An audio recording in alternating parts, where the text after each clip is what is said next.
So, hi everyone. It's 1 o'clock in Sweden and I'm having some trouble with my lighting, so I will just have to sit like this. So I want to make sure that everyone can hear me okay, and we're just going to start. And if you're not presenting or going to talk, please mute your microphone. So far, I've been enjoying this. I've been running through different tracks. I will mute you.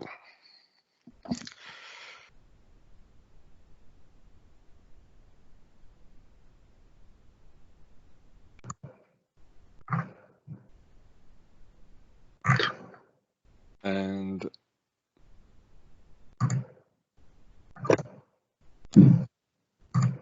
to start off, please don't mute me. So I'm gonna see if my video is going to be better. To start up with the first Teams tip, and I will present 15 tips on how to on my best tips and tricks, and I will focus on giving presentations in Teams. And one of my first tip and one of my later tips will be to use emojis. And if you're uploading the presentation, your Windows emojis will not be the same as in the real PowerPoint client, as I can see now. So that's why we have those funny pictures in here. But my first tip is actually to give everyone ninja skills. So the emoji is supposed to be a ninja to everyone at once. And most of you will probably have a PowerPoint template that you could change and add some tips and tricks slides into them. So if you arrived early, like 5 minutes before my presentation, you actually saw some of my tips and tricks in that PowerPoint slide. And I will come back to that later. But so by actually changing your PowerPoint templates and giving users these kind of slide sets to them, it can actually help them to create greater PowerPoint slides with Teams tips and tricks. So we also have some configurations that you could do that I will talk about a little bit later on. But if you arrived earlier, you saw some of my tips and tricks. I actually removed some of the Swedish slides that are in here and only showed the English versions before this presentation. But we have like a Swedish deck and an English deck, and depending on like what language of the presentation you will give, we kind of mix that up. And what we do is to add those slides to the beginning of the meeting to just give some tips and tricks while waiting on the meeting to start.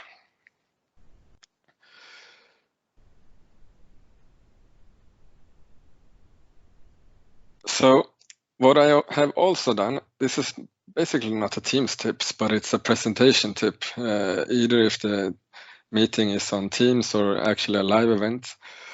What we have done is to configure the presentation with transitions to automatically change the slide. In this example, it's automatically set to 2 seconds. And that's basically something you could do to just test it out, because you don't want to wait for like 2 minutes when testing. And what I have done for this presentation was to set the slides to change every 30 seconds. And that gave me like 4 minutes before actually showing the first slide of this presentation.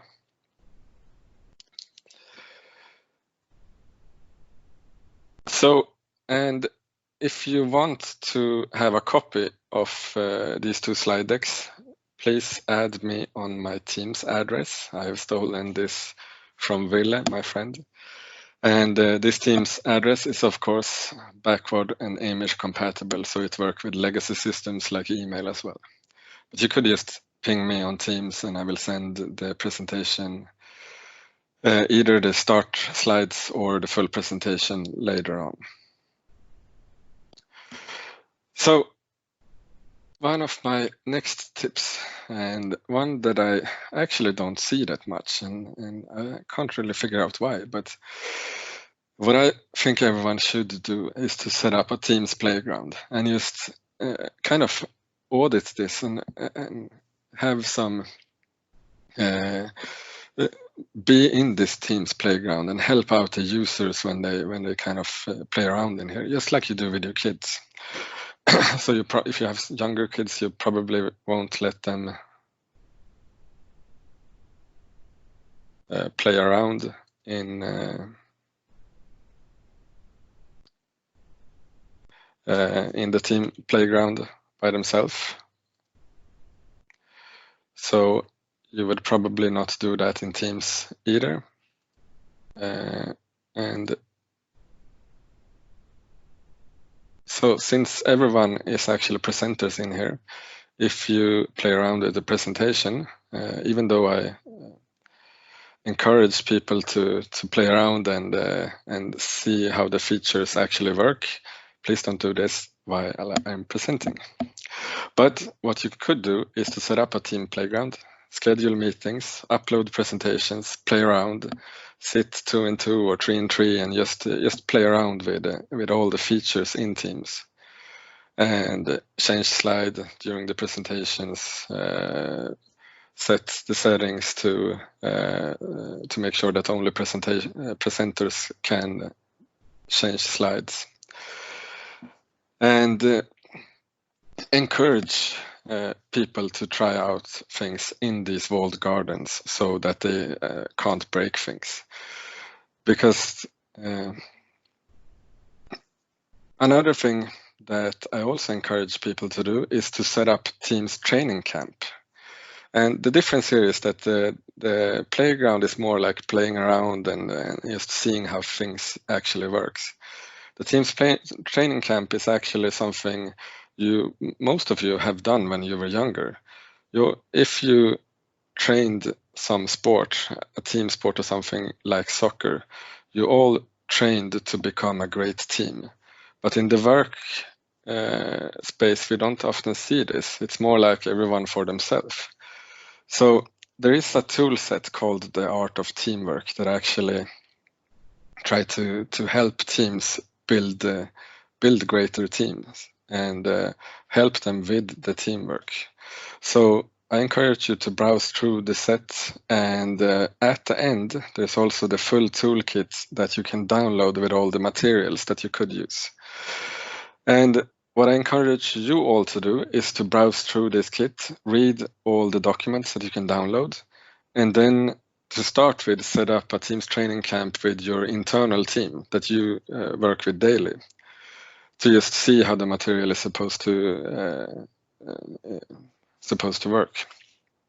And after that, schedule these Teams training camps for targeted audiences, like your senior leadership team or your sales executive teams or something like that, just on how to train them to become a better team.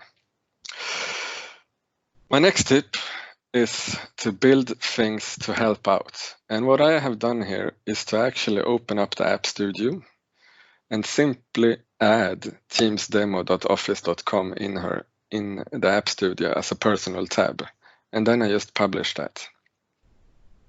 You could do that just for yourself, or you could upload this so that all and every user have the team training camp at the top, just above activity as I do. In here, you kind of lift through and show the users things that you want them to see when they open up Teams. And if you look at Teams as an operating system in front of all your other systems that you use, you could also, of course, add them into these kind of icons that you have on your left bar. So adding the Teams demo in here and having people just playing around in here, or if you set up a Teams playground team or a template that people could just set up, you could also add the Teams demo as a tab in that team.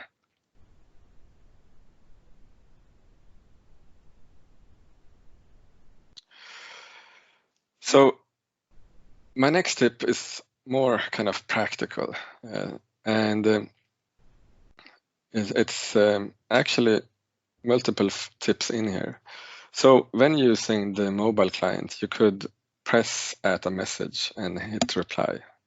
And it kind of shows in the picture to the left in here how that looks like in the Teams on the PC client, but it's not actually possible to do that on the web or in the PC. So by using user voice and telling Microsoft what kind of features you want to have and voting on those things, we will see great things added to the client at greater speed.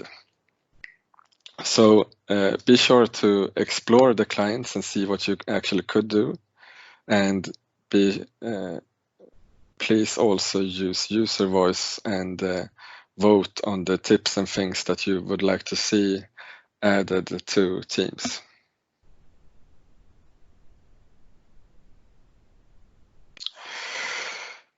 So the next one is also a practical tip, and something that I use more and more actually, and especially when on the mobile. By pressing that button, you will open up the camera, and when sliding in the camera, you could change the mode into different scanning modes. And especially when I attend like real life conferences, what I usually do is to create a team called like events and learning. In there we have a channel for like Ignite, and then during the sessions we actually sit like everyone else and take photos of the materials being presented with the mobile camera in here like a chat message. And what this feature will do is it will actually kind of fit the picture and the presentation in a fine frame, just like how Office Lens used to work. And like this paper that I scanned in here, I just put that on the table and I stood like a meter in front of that, and it kind of does this automatically. So either if it's just paper or if it's a whiteboard or anything, just add that via the scanning functionality in the mobile app into your Teams directly.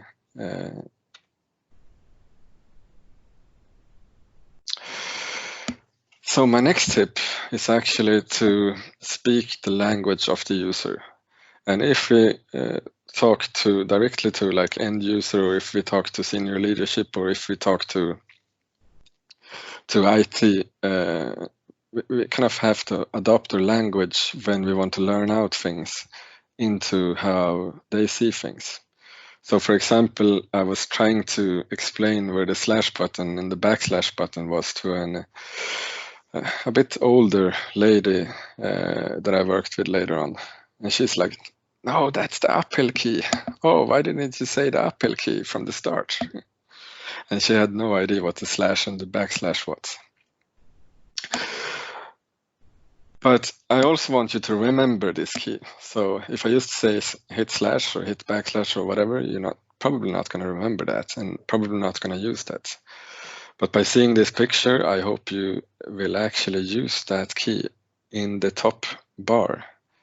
And at this time, please write something in there. So write uphill, chat, someone that you know in your organization, and then type a random message to them. By doing that, you will not lose focus of this presentation, but you can still chat and send IMs or do things with them without leaving the focus of Teams. My next tip is actually to use the back and forward button on the top left corner to browse through the different pages and the different teams and channels that you visit, because that's something that I regularly see that people just lose focus and they kind of lose themselves into the Teams clients but by using the uphill and by using the back and forward button on the top left, I hope to ease that. And while we are at that topic, take shortcuts and actually write that up there by using uphill and typing keys. What you will see then is the keyboard shortcuts, and in here there are multiple ones that I use regularly, like the R button, for example. But take a moment to just have a look at these shortcuts and see what you could do in there.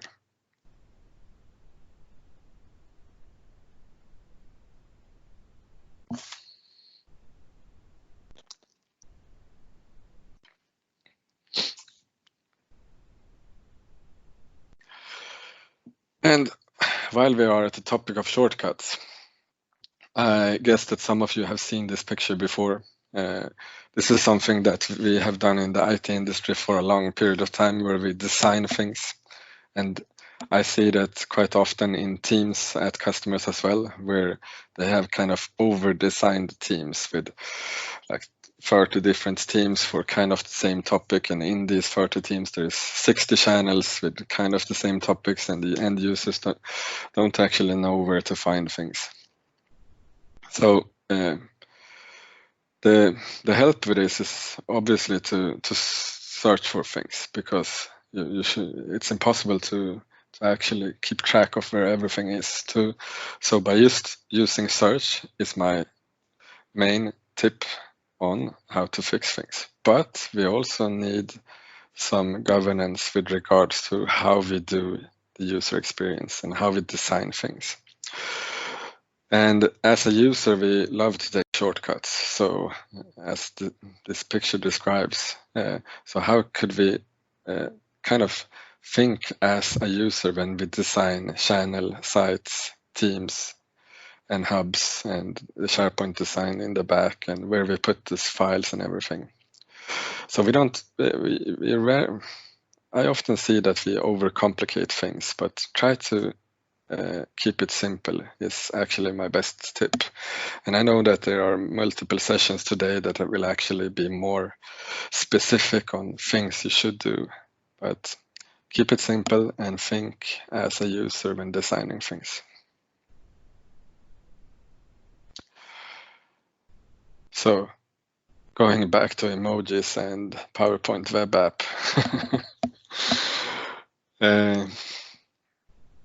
What my tip here is actually is to hit the Windows key and press the punctuation. And when you do that in Windows and in most other apps than PowerPoint web app, so if I would have just shared this presentation in PowerPoint, everything would have looked as it were supposed to be do. And the tip is actually both to use emojis and not to use emojis. And it's kind of a fine line on where to use them and where not to use them. And as you can see in my title, that's obviously where you shouldn't use them. And as you will see later on, there are some examples of where you should use them. So I'm definitely not saying that you should overuse them as I have done in here, because that's what I want to show you guys. But there are obvious examples later on where they are good. So for example, right now there is not a hand raising function. It will come, but later on. And what you could do right now is to actually press Windows and the punctuation and then type question. And what you will see then is the boy or girl raising their hands. And if you use that one in the chat window before typing your question, when I later on stop my presentation and go through the chat, I will see that this is someone that's actually asking a question. So by governing on how to use the chat, it can get a bit better later on when I want to browse through everything and answer those kind of questions. We especially see this in schools now, where everyone is using Teams and they haven't really had the time to get into it. So it's mostly new for everyone, and everyone is playing around, and there's a lot of like just text messages in the chat, and it's hard to get an overview of what's in there. So by using emojis in the chat, it can get a little bit easier to actually see what's questions and what's not. Also, when naming teams and channel, there's multiple guides and sessions on how you should name them, but one simple thing to do is actually to use pictures in the teams. So by using Teams picture, you will get an added visibility, as you can see in one of my pics. And in some teams, it might be good to add emojis into the channel names. In others, you should obviously not do that. In my example, we have the therapy channel and the therapy team. It's one of our most helpful and most used teams that we do, where we have like the kids and cats, best team effort, and the life is good channel, where we kind of give praise to people and talk about missing the train or getting a parking ticket and things like that. Our other channel or team, All at Altitude, has some like time log for questions and answers on the time reporting system. The office in Stockholm, the office in Örebro, that's actually in Örebro Castle. So everyone will actually see this picture and know that this is the Örebro channel. And internal IT and so forth. So in some cases, it might be good. In other, it might be bad, just as you saw in my previous slide. Meeting option. So this is something that I encourage everyone to do in large meetings. So if you work with a school, for example, use this one. And when you book or schedule a meeting in Outlook, the meeting option will be added just after you save or just after you click the Teams button. And you will see under the meeting join link, you will see some other links, and that's where you find the meeting option links. And in there, you can set the presenter to only me, for example, and who can bypass the lobby. And if you are a teacher, for example, teaching 20, 15-year-olds or something, they will obviously kick you out, mute you, change the slides and things like that during the presentation. So by setting this to only me, for example, or only some users, you could have like the attendees as only attendees and the presenters set to presenters. You could do this during the presentation as well by opening the roster and changing, right-clicking on users and setting them to presenters or attendees. And please don't do that on me right now.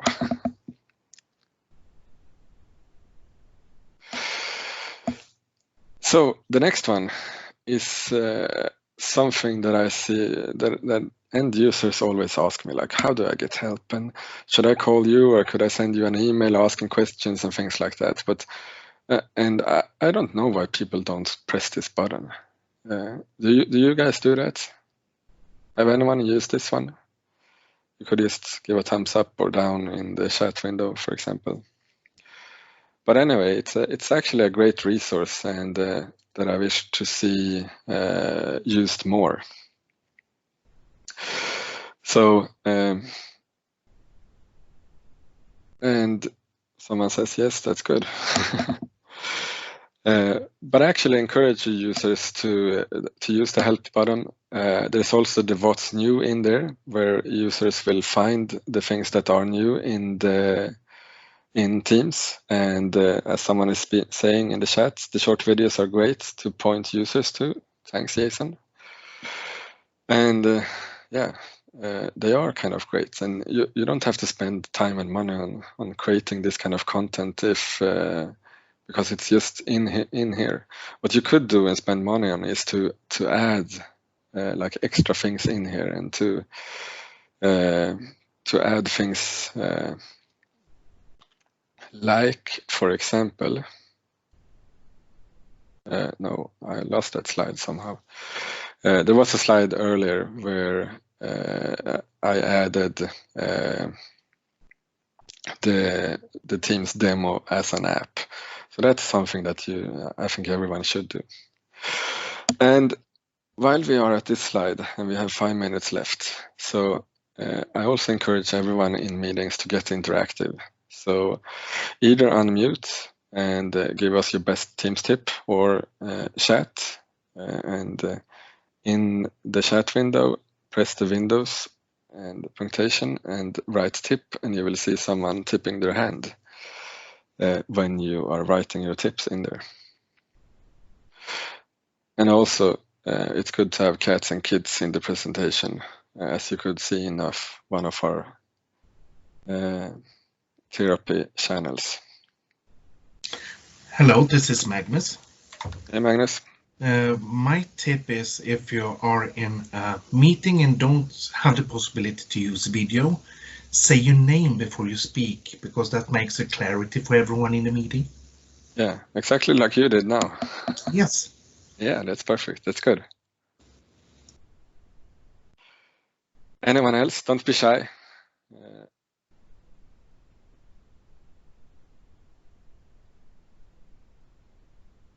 Louise said good tips, Magnus. So thanks, Magnus.